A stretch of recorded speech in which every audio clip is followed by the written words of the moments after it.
ماں باپ کی اطاعت و فرما برداری اپنی جگہ پر ہے، لیکن گناہ کے کاموں میں اللہ تبارک و تعالیٰ کی خلاف ورزی نہیں ہوگی۔ یہ ایک واضح اصول اور ضابطہ ہے جو مسند احمد کی روایت میں اللہ کے رسول صلی اللہ علیہ وسلم نے بیان کیا، لا طاعۃ لمخلوق فی معصیۃ الخالق۔ اللہ کی نافرمانی میں دنیا کی کسی مخلوق کی اطاعت و فرما برداری نہیں کی جائے گی۔ یہ قانون اور ضابطہ ہے جو اللہ کے رسول صلی اللہ علیہ وسلم نے بیان کیا۔ تو ماں باپ کے ساتھ احسان ہوگا، لیکن اگر وہ شرک کی دعوت دیتے، شرک کی طرف بلاتے ہیں تو ان کی بات نہیں مانی جائے گی۔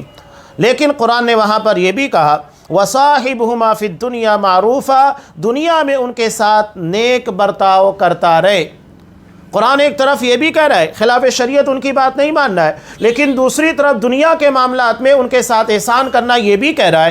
یعنی دنیاوی اور دینی احکامات دونوں جدا جدا ہیں، دین کے معاملے میں کسی بھی طریقے کا کمپرمائز نہیں ہے، لیکن دنیاوی معاملات میں ان کے ساتھ اچھا سلوک کرنا ہے۔ وَاتَّبِعْ سَبِيلَ مَنْ أَنَابَ إِلَيَّ، اور اس شخص کی پیروی کر جو میری طرف رجوع کرتا ہے۔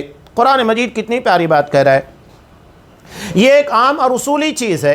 قرآن کہہ رہا ہے اس کی پیروی کرنا ہے جو میری طرف رجوع کرتا ہے۔ تمام اصحاب کرام کی زندگی آپ اٹھا کر دیکھ لیجئے گا تو پتہ چلے گا کہ ان کی زندگی کے اندر انابت تھی۔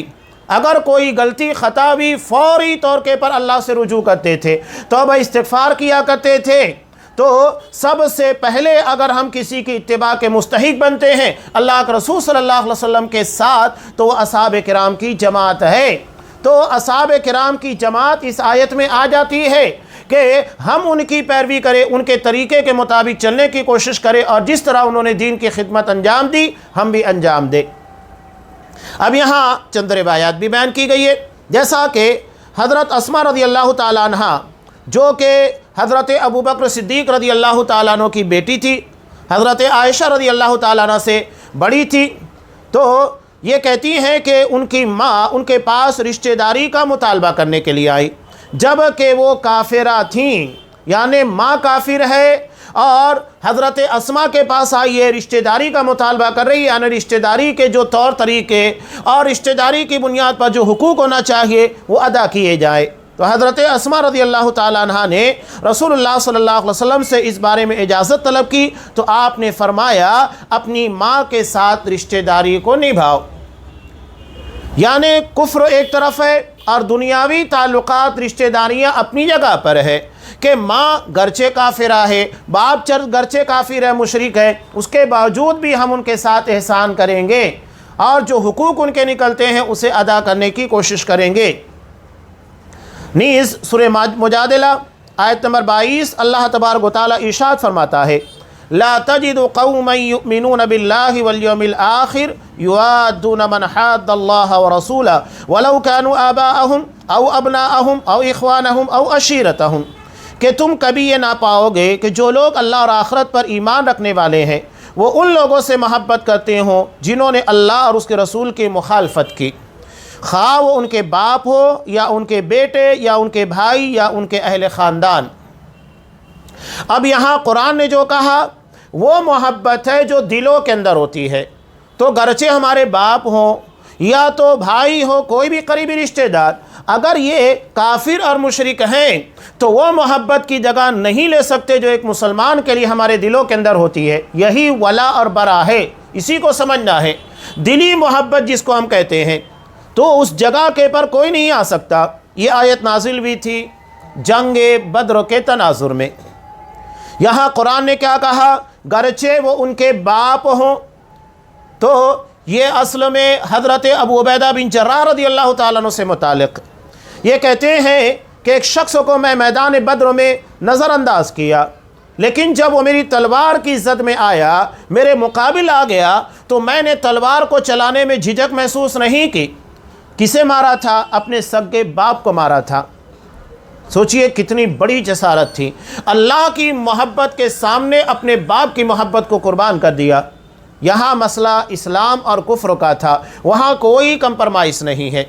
تو قرآن نے کہا کہ اگرچہ وہ ان کے باپ ہوں او ابناءہم، یا ان کے بیٹے ہو، حضرت ابوبکر صدیق رضی اللہ تعالیٰ عنہ، یہ ان کے بیٹے جو حضرت عبد الرحمن تھے بعد میں مسلمان ہو گئے تھے، انہوں نے کہا کہ ابا جان آپ میری تلوار کی زد میں کئی مرتبہ آئے، اگر میں چاہتا بڑی آسانی کے ساتھ تمہارا کام تمام کر سکتا تھا، لیکن میں نے اس بنیاد کے پر آپ کو چھوڑ دیا کہ آپ میرے باپ ہیں۔ حضرت ابوبکر صدیق نے کہا کہ بیٹے اگر تو میری تلوار کی زد میں آتا میں تجھے نہیں چھوڑتا، مار دیتا۔ میں یہ نہیں دیکھتا میرا لخت جگر ہے، میرا بیٹا ہے، میں مار دیتا کہ تو کافر ہے، اللہ کے دین کا دشمن ہے۔ جنگ بدر اسی بنیاد پر تو تھی اور اپنوں سے لڑی گئی تھی، رشتہ دار تھے، ادھر چچا ہے تو سامنے بھتیجا ہے، اگر سامنے ماموں ہے تو ادھر بھانجا ہے، ادھر اگر باپ ہے تو ادھر بیٹا ہے، یہ حالت تھی، اپنے قریبی رشتہ دار تھے۔ اور اس جنگ کو ہونے سے پہلے ٹالنے کے لیے جو کوشش کی گئی تھی تو اس میں ایک مدعا یہ بھی رکھا گیا تھا کہ اگر ہم نے اس جنگ کو لڑا اور لڑنے کے بعد اگر ہم غالب آ گئے، مشرکین کی طرف سے کئی مرتبہ کوشش ہوئی لیکن ابو جہل اسے کامیاب نہیں ہونے دیا، تو اس وقت تو کیا کہا تھا، عتبہ بن ربیعہ تھا، اس نے بڑی کوشش کی تھی۔ اللہ کے رسول نے کہا بھی تھا کہ اگر ان لوگوں میں سے کسی کے اندر خیر ہے تو وہ عتبہ بن ربیعہ کے پاس ہے، اس لیے کہ وہ چاہ رہا تھا، کوشش کیا کہ جنگ بدر نہ ہو، اور اس کی وجہ بھی یہی تھی کہ اگر مارے گئے تو ہمارے ایسے رشتہ دار ہوں گے، کوئی چچا ہوگا، کوئی بھتیجا ہوگا، کوئی ماموں ہوگا، کوئی بھانجا ہوگا، کوئی باپ ہوگا، بیٹا ہوگا۔ وہ کہہ رہا تھا کہ ہم ایسے چہرے دیکھیں گے مارنے کے بعد جسے ہم دیکھنا گوارا نہ کریں، یعنی ہمارے قریبی رشتہ دار ہوں گے، تو یہ جنگ نہ لڑی جائے۔ اور چونکہ قافلہ بچانے کے لیے کوشش کی گئی تھی، قافلہ ان لوگوں کی رینج کے باہر نکل گیا، بچ کے نکل چکا ہے، لہذا ہمیں لڑنے کی کوئی ضرورت نہیں ہے۔ لیکن ابو جہل جو تکبر اور نخوت کے اندر گرا ہوا تھا، وہ کہتا ہے نہیں، یہ جنگ لڑی جائے گی، اور اسی کے بھڑکانے کے پر یہ جنگ ہوئی۔ حالانکہ کئی مرتبہ اخنس بن شریک بھی راستے سے نکل گئے تھے بنو زہرہ کو لے کر 300 افراد کے قریب کہ ہم اس جنگ میں شریک نہیں ہوں گے، اس لیے کہ قافلے کے لیے ہم نکلے تھے، قافلہ بچ نکلا ہے، اور مسلمان قافلے کے پر حملہ نہیں کر سکے، قافلہ بچ نکلا ہے، لہذا ہمیں جنگ نہیں لڑنی چاہیے، اور وہ اپنے 300 آدمیوں کو لے کر نکل گئے تھے۔ بعد میں ان کی قوم کے اندر ان کی بڑی عزت تھی، اس لیے کہ ان کے مشورے کی بنیاد کے پر قوم کے لوگ اس جنگ کے اندر شریک نہیں ہوئے اور شکست یافتہ نہیں ہوئے، ہو سکتا ہے کہ بہت سارے مارے بھی جاتے، بچ گئے۔ بہرحال تو قرآن نے کیا کہا، گرچہ ان کے باپ ہو یا ان کے بیٹے ہو، او اخوانہم، یا ان کے بھائی ہو، وہاں محبت نہیں دیکھتے۔ حضرت مصعب بن عمیر رضی اللہ تعالیٰ عنہ جب انہوں نے دیکھا کہ ایک انصاری صحابی ان کے سگے بھائی کو قیدی بنا رہے تھے، رسیوں سے باندھ رہے تھے، تو کہنے لگے اسے اچھے طریقے سے باندھا، اس لیے کہ اس کی ماں اسے آزاد کرنے کے لیے بہت دودھ والی اونٹنیاں دے گی۔ تو ان کے بھائی نے کہا مصعب تم میرے بھائی ہو، اب تم میرے بارے میں ایسی بات کہہ رہے ہو؟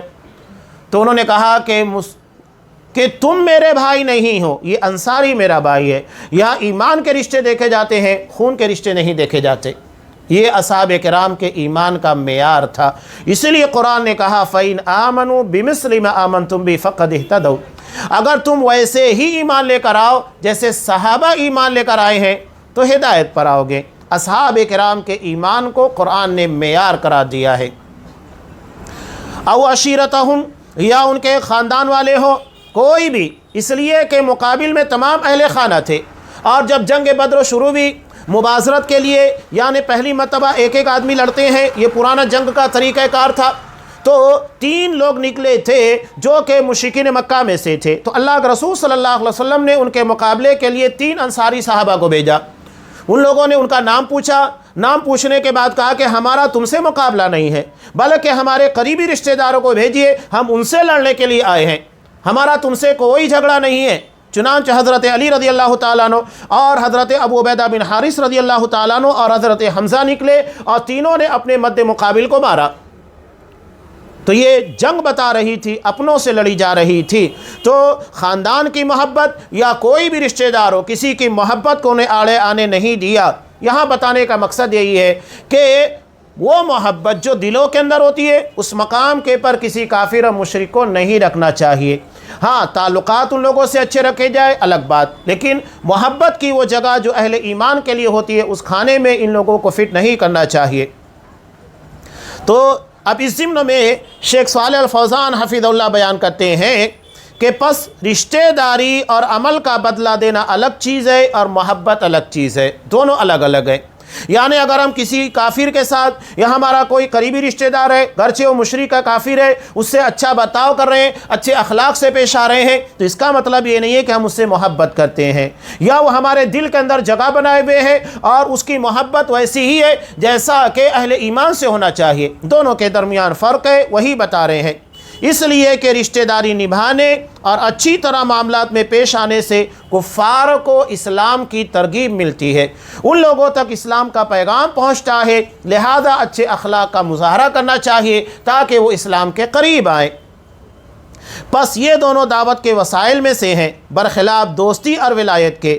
یہ دونوں جس عقیدہ پر کفار ہیں اس کے اقرار کرنے اور اس سے راضی ہونے پر دلالت کرتے ہیں۔ یعنی اگر ہم کسی کافر اور مشرک سے اس انداز سے دوستی رکھے ہوئے ہیں اور محبت کرتے ہیں کہ تو جو طریقہ اختیار کیے ہوئے وہ صحیح ہے، تو اس میں اسے اپنے دین اور اپنے دھرموں کو تقویت ملتی ہے، وہ اسلام کی طرف راغب نہیں ہوتا، بلکہ وہ اسلام اور اپنے مذہب کو ایک جیسا سمجھتا ہے کہ چاہے آپ مسلمان رہو یا کافر، دونوں ایک ہی ہے، جبکہ دونوں ایک نہیں ہے، زمین آسمان کا فرق ہے، اور ان دونوں کے درمیان کسی طرح کا مساوات اور برابری نہیں ہو سکتی ہے۔ اب یہاں آگے چند چیزوں کو اور بیان کیا ہے کہ ان لوگوں سے تجارتی لین دین کرنا یہ بھی اپنی جگہ پر صحیح ہے۔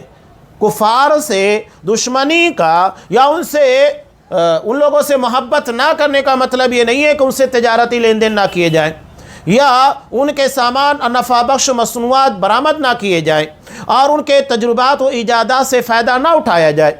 آج بہت سارے ہمارے اپنے درمیان ایسے جاہل قسم کے مسلمان ہیں جو موبائل اور دیگر ٹیکنالوجی کے بارے میں بھی کہتے ہیں یہ یہودیوں کی بنائی ہوئی ہے، یہ کفار اور مشرکین کی بنائی ہوئی ہے، انہیں استعمال نہیں کرنا چاہیے۔ عجیب بات ہے، اللہ کے رسول صلی اللہ علیہ وسلم نے ان کی مصنوعات اور ان کی تمام چیزوں کو استعمال کیا، کفار اور مشرکین کی، اس میں کوئی قباحت کی بات نہیں ہے۔ ان کی ایجادات سے اور ان کے تجربات سے فائدہ اٹھانا یہ منع نہیں ہے۔ کافر اور مشرکوں سے دوستی یا تو محبت نہ کرنے کا مطلب جو لوگ آج نکالتے ہیں وہ غلط ہے کہ ان لوگوں کا تجارتی بائیکاٹ کر دیا جائے، یہ سب چیزیں اپنی جگہ پر غلط ہے۔ اب یہاں پر آپ دیکھیے کہ اللہ کے رسول صلی اللہ علیہ وسلم نے عبداللہ بن اریقط اللیثی کو راستہ کی رہنمائی کے لیے اجرت پر رکھا تھا۔ کب رکھا تھا؟ ہجرت کے موقع پر۔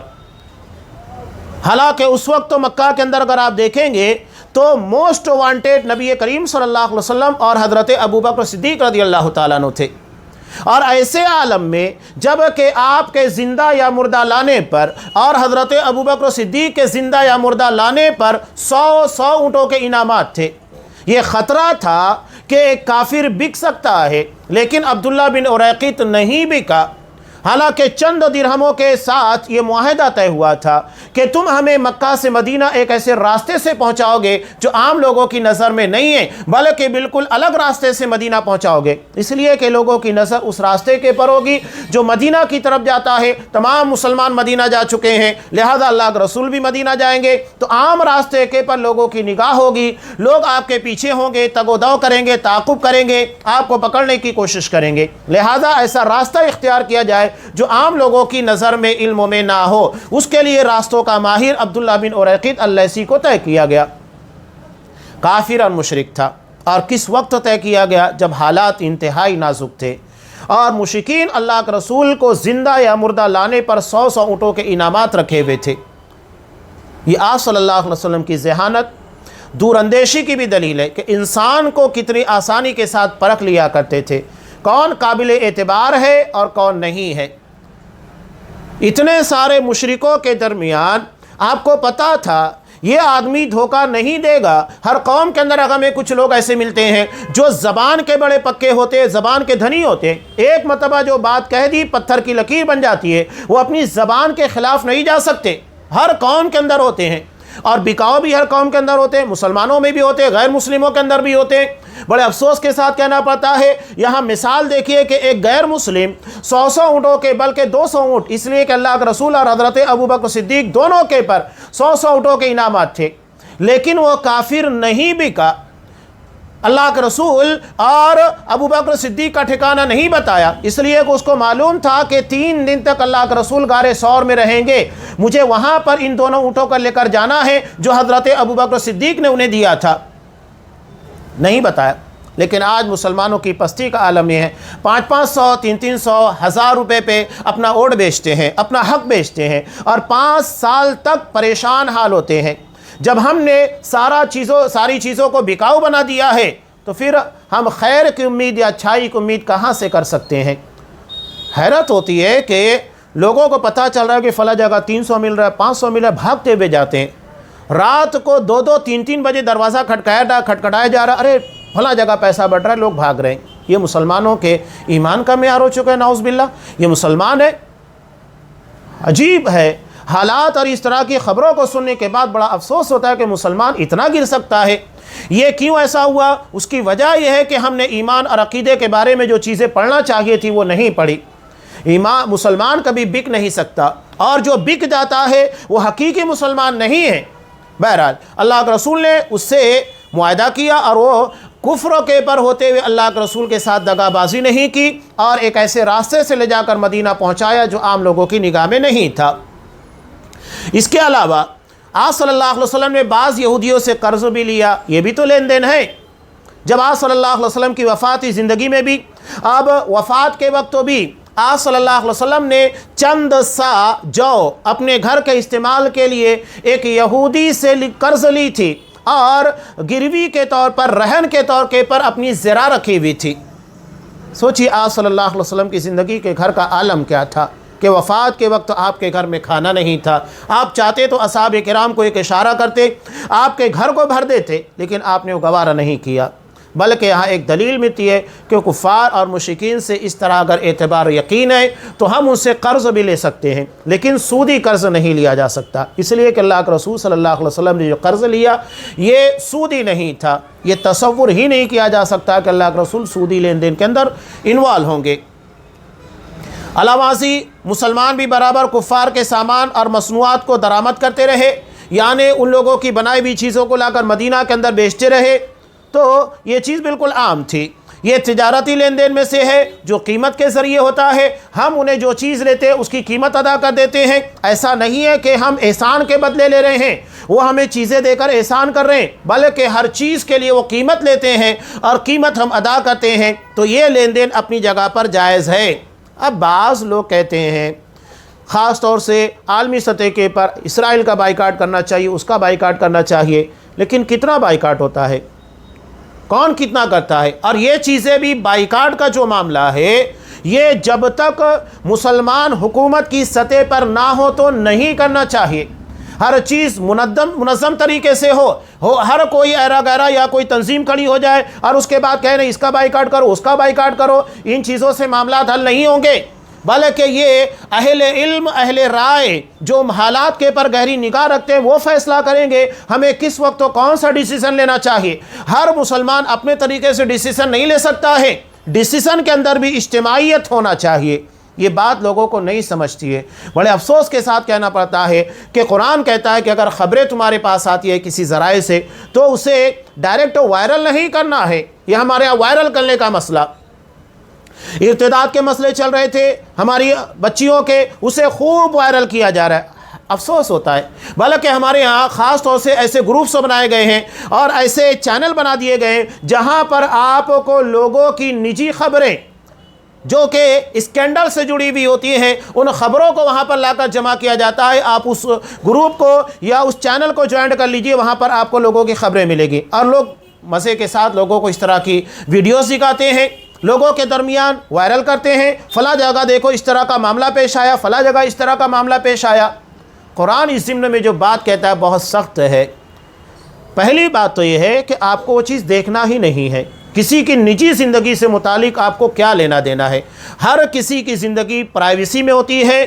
قرآن اس ضمن میں کہتا ہے نہ کسی کی زندگی میں تاک جھانک کر سکتے ہیں۔ اگر بالفرض کسی کے بارے میں آپ کو پتہ بھی لگے، آپ ذاتی طور کے پر پرسنلی اس کی اصلاح کریں، اگر وہ مانتا ہے ٹھیک، نہیں مانتا ہے آپ خاموش ہو جائے۔ اس بات کو آگے اگر آپ بڑھا رہے ہیں تو بہت بڑے مجرم ہیں۔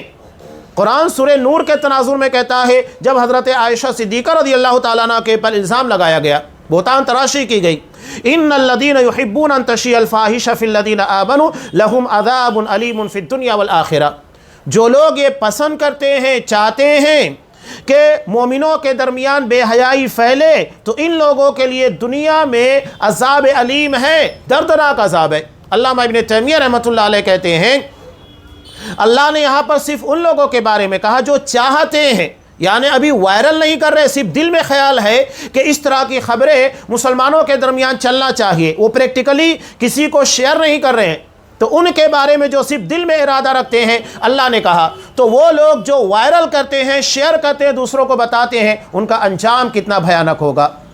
یہ عزت نفس سے کھلواڑ کرنے والا معاملہ۔ ہم دوسروں کی نجی زندگی میں جا کر فلاں کا یہ اسکینڈل ہے، اس کا وہ اسکینڈل ہے، بڑا مزہ آتا ہے۔ اگر وہی چیز آپ کی بہن کے ساتھ ہو جائے یا آپ کا بھائی کسی معاملے کے اندر انوالو ہو جائے تو کیا کرتے ہیں؟ چھپانے کی کوشش کرتے، بچانے کی، اور دوسروں کو وائرل کرنا ہے۔ یعنی اپنے لیے الگ قانون ہے، دوسروں کے لیے الگ قانون ہے۔ اگر ایک باپ اپنے بیٹے کو دیکھ لیتا ہے کہ وہ کچھ غلط حرکت کر رہا ہے تو کیا وہ اپنے پڑوس کے لوگوں کو لا کر جمع کرتا ہے، رشتہ داروں کو جمع کرتا ہے کہ ہاں دیکھو میرا بیٹا یہ کر رہا تھا، بتاؤ گے؟ یا تمہاری بیٹی کے تعلق سے خبر لگی، بہن کے تعلق سے، دوسروں کے بارے میں بڑا مزہ آتا ہے، لوگوں کو روک روک کر خبریں بتاتے ہیں، ارے فلاں ایسا ہوا آپ کو پتا ہے، اور اس میں مرچ مسالہ لگا کر معمولی سی سچائی کو، چھوٹی سی بات کو انتہائی بڑا بنا کر پیش کرنا۔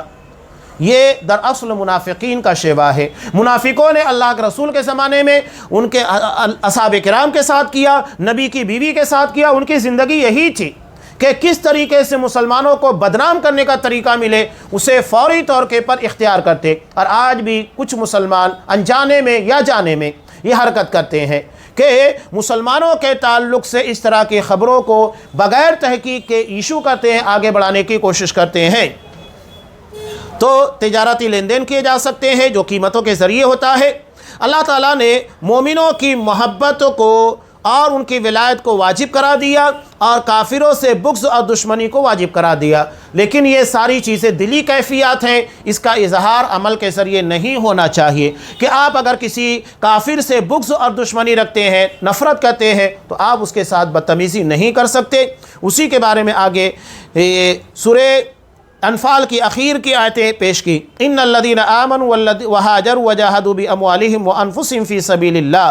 یہاں اس آیت میں بتایا گیا ہے، خلاصتاً ان چیز کو پیش کر رہا ہوں جو ترجمے کے اندر ہے، کہ جن لوگوں نے ایمان قبول کیا، ہجرت کی اور اللہ کی راہ میں اپنی جانیں لڑائیں اور اپنے مال کھپائے، اور جن لوگوں نے ہجرت کرنے والوں کو جگہ دی اور ان کی مدد کی، وہی دراصل ایک دوسرے کے ولی ہیں، یعنی انصار جنہوں نے مسلمانوں کی مدد کی تھی۔ حافظ ابن کثیر رحمۃ اللہ علیہ فرماتے ہیں کہ اس ضمن میں آخر میں جیسا کہ اس آیت کے اندر بیان کیا گیا ہے، اگر تم یہ نہ کرو گے تو زمین میں فتنہ اور بڑا فساد ہوگا۔ اس کا معنی یہ ہے کہ اگر تم نے مشرکین سے دوری اختیار نہیں کی، دوری اختیار کرنے کا مطلب یہ ہے کہ انہیں محبت کے مقام کے پر رکھنے کے بجائے، نفرت کے مقام پر رکھنے کے بجائے محبت کی جگہ دی جو اہل ایمان کی جگہ ہوتی ہے، اور مومنین سے دوستی نہیں کی تو لوگوں میں بڑا فتنہ پیدا ہوگا، اور وہ ہے معاملات میں اور مومن و کافر کا آپس میں خلط ملت ہونا، جس سے لوگوں کے درمیان بڑا فساد پیدا ہوگا۔ اور یہاں پر اخیر میں شیخ صالح الفوزان کہتے ہیں، میں کہتا ہوں یہ چیزیں اس زمانے میں، یعنی جو ہماری موجودہ کنڈیشن ہے اس میں پائی جا رہی ہیں۔ آپ دیکھیں گے کہ ٹھیک ہے ہمارا جو علاقہ ہے مسلم علاقہ ہے، ہم غیر مسلموں کے درمیان نہیں رہتے ہیں، لیکن بہت سارے علاقے ہندوستان کے اندر ایسے بلکہ دنیا میں بھی ہے جہاں مسلمان اور کافر ملے جلے ہوئے ہیں۔ تو ایسی جگہ کے پر آپ دیکھیے گا کہ مسلمان اس طرح کی غلط حرکت کرتے ہیں، یعنی مسلمانوں کے ساتھ محبت کرنے اور ان لوگوں کے ساتھ بھلائی کرنے کے بجائے غیروں کے ساتھ محبت اور بھلائی کا مظاہرہ کرتے ہیں، یعنی جو چیز مسلمانوں کے ساتھ کرنا چاہیے وہ کافروں کے ساتھ کرتے ہیں، اور سمجھتے ہیں کہ اس طرح کافروں کے درمیان ہماری وڑک بنے گی اور وہ ہمیں پسند کریں گے، ہمارے موقع کے پر ساتھ دیں گے۔ نہیں، ایسا کچھ بھی نہیں ہے۔ اس ضمن میں بڑی پیاری بات بھی ہے کہ افغانیوں نے، جنہوں نے امریکہ کے کلچر کو قبول کیا، ان کی حکومت کو قبول کر لیا، اس کے بعد بھی ان کے پر اعتبار نہیں کرتے تھے۔ وہاں پر ایک فوجی جب ایک افغانی اس سے سوال کرتا ہے تو کہا کہ ہم آپ لوگوں پر بھروسہ نہیں کر سکتے، اس لیے کہ چیچینیا کے اندر، بوسنیا وغیرہ کے اندر، جہاں پر ان لوگوں نے ہمارا کلچر اختیار کر لیا تھا، صرف ہماری بات نہیں مانی بلکہ ہمارا کلچر، رہنا سہنا سب غیر مسلموں کی طرح، امریکن لوگوں کی طرح ہو گیا، اس کے بعد بھی ہم ان لوگوں کے پر اعتبار نہیں کرتے تھے، اس لیے کہ ہمیں پتہ ہے کہ ان کے اندر اسلام کی چنگاری ہے، اور جس دن یہ چنگاری بھڑکے گی تو ان کا اسلام جاگ جائے گا۔ ہم مسلمانوں پر بھروسہ نہیں کرتے۔ کافر کہہ رہا ہے مسلمانوں کے تعلق سے، قرآن بھی کہتا ہے لن ترضى عنك اليهود ولا النصارى حتى تتبع ملتهم، کہ یہود اور نصارہ تم لوگوں سے ہرگز راضی نہیں ہوں گے جب تک کہ تم ان کی ملت، یعنی جس طرح انہوں نے دین کو تباہ برباد کر دیا، اور آج جیسا کہ آپ دیکھیے کہ نیا نیا ازم بنایا جا رہا ہے، لبرلزم، بہت ساری چیزیں بنائی جا رہی ہے دینداری کے نام پر، یعنی ہیومنزم بنا لیا گیا ہے، اور اپنے آپ کو ثابت کر رہے کہ دیکھو کتنے بڑے انسانیت نواز ہے، حالانکہ کروڑوں انسانوں کے قاتل ہے۔ جنگ عظیم اور جنگ دوم کی بات دیکھیں، کروڑوں لوگوں کو مارا، اتنا مارنے کے بعد بھی آج فلسطین میں ہزاروں لوگوں کو مار دینے کے بعد بھی یہ لوگ دنیا کے اندر انسانیت نواز مانے جاتے ہیں۔ کہاں انسانیت ہے؟ ایک کتے کو اگر کوئی زخم آ جاتا ہے، کوئی گاڑی والا مار دیتا ہے تو اس کے بارے میں فوراً ایکشن لیا جاتا ہے، جانوروں سے ہمدردی ہے، اور انسانوں کے خون کو بے دریغ بہایا جا رہا ہے۔ کون سی محبت ہے؟ کون سی انسانیت ہے؟ یہ صرف ڈھکوسلا ہے۔ تو یہ حقیقت ہمیشہ سامنے رکھیے گا۔ کوئی کافر کتنا بھی ہو، ٹھیک ہے، ظاہری اعتبار سے ان لوگوں سے تعلقات رکھے جائے، اچھے اخلاق کا مظاہرہ کیا جائے، لیکن دل میں کبھی بھی اتنا پختہ اعتبار اور یقین نہ ہو جو ایک مسلمان کے لیے ہوتا ہے۔ مسلمان کے لیے ہمیشہ ہمدرد ہونا چاہیے، جیسا کہ صحابہ کے بارے میں قرآن مجید نے بیان کیا، اشداء علی الکفار رحماء بینہم، کہ وہ کافروں پر بہت سخت ہوتے ہیں اور مسلمانوں کے لیے رحم دل ہوتے ہیں، شفیق ہوتے ہیں، مہربان ہوتے ہیں۔ یہی ولا اور برا کے تعلق سے ایک تنبیہ تھی جو یہاں پر بیان کی ہے۔ اب اس کے بعد ولا اور برا کے تعلق سے کچھ اہم باتیں اقسام کے اعتبار سے ہے کہ لوگوں کے حق میں دوستی اور دشمنی واجب ہونے میں لوگوں کی اقسام، یہاں اس ضمن میں کچھ باتیں ہیں جو انشاءاللہ آئندہ درس میں تفصیل کے ساتھ بیان کی جائے گی۔ اللہ تبارک و تعالیٰ اس حقیقت کو ہمیں سمجھنے کی توفیق دے، اور اسی کے مطابق ولا اور برا جو کہ دوستی اور دشمنی کا معیار ہے، ہمیں اس معیار کے پر کھرا اترنے کی توفیق عنایت فرمائے۔ آمین۔ وآخر دعوانا ان الحمدللہ رب العالمین۔